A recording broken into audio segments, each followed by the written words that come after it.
Hi guys, itong video ito magluluto po ako ng sinigang na isda. Para siyang milkfish or bangus dito. Hindi ko alam. Tapos may gulay, may ano ba yan? Parang pechay or tapos talong.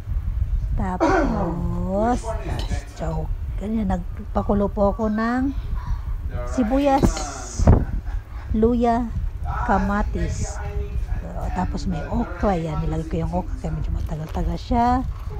Tapos kumulo na ng kumulo. Ganito po ang nagluto po ako ng sinigang dahil nag-craving po ako ng sinigang slash parang bangos or something. Basta sinigang na isda ang aking niluto dahil medyo malamig na ang panahon dito sa Espanya. Charos, ganon. Nagpakulo ko, ganon.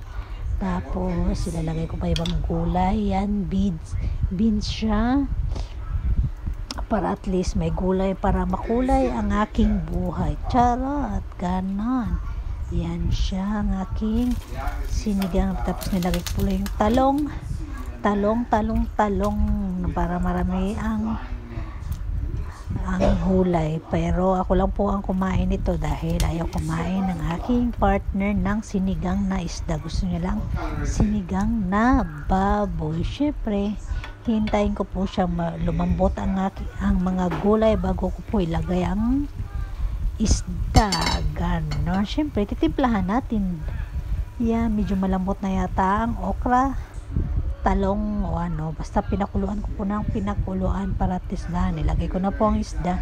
Di po halatang maraming gulay tapos kunti lang yung isda, diba? Para siyang cabbage or something. Hindi pala cabbage, parang pechay, kaklasmate ng pechay.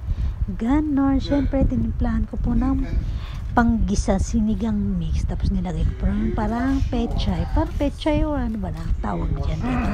Basta yun na yung pechay na yata to. Charis, ganon. O diba, kasi na-miss. Di po halatang puno ang aking sinigang. O diba, umapaw na sa gulay. Ganon. O yan na po siya. Tinanggal ko po ibang gulay. Medyo nag-umaapaw na po ang sabaw at gulay. Charos.